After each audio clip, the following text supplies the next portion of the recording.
If you were successful, millions of Americans would have lost critical resources in the Great Recession. Your plan would have cost millions to hardworking Americans, and Wall Street would have made $279 billion in fees. Do you support still privatizing Social Security? Video. You support personal and private or individual accounts for Social Security. I support personal accounts because young people in America don't feel like they're getting Social Security. And I think it gives ownership, reduce intergenerational resentment of young people and most old people. It obviously gives them ownership, something they can control. After all, we force people to put 6 percentage points of their income into a retirement plan. We call that Social Security. It's their money. This gives them an opportunity to say something about it. It's voluntary. If somebody 20 years old today wants to receive Social Security 100%, 45 years from now, that's their right. But if they choose to put a few percentage points into a personal account like a federal employee, do with their 401k and let the government manage it, because they wouldn't be able to buy a California gold mine. It would be bought in an index fund, the mutual fund, so that there would be much risk to it, or at least take some of the risk out. Then you don't have that option.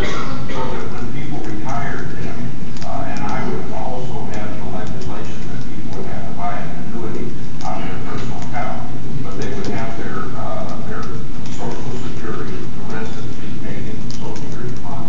They would have their annuity and they'd have whatever's left over in their personal account, so that they have a broader based retirement system than they have now.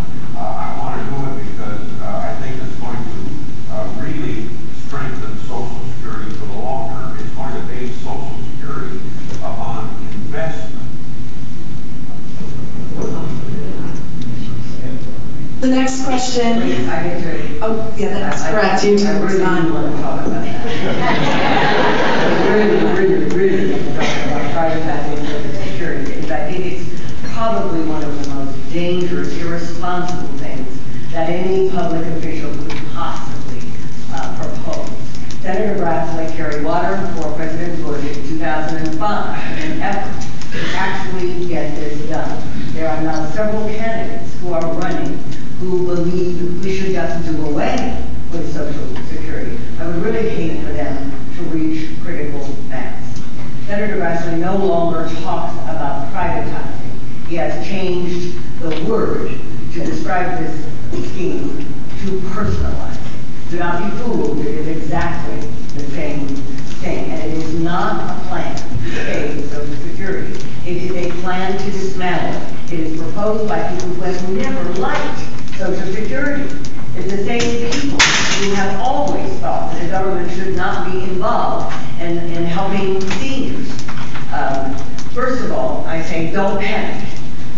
The system can pay every dollar that it owes up to the year 2037. It's unusual for Congress to think to 2038. Senator Grassley makes this proposal knowing, admitting that it will not solve long-term solvency. It won't solve it.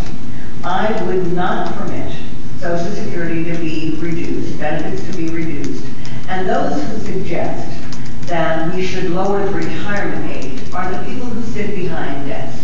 They are not the people who work on the line at John Deere or Firestone. People who work in hard physical labor need to have the option of retiring when it's time for them to retire.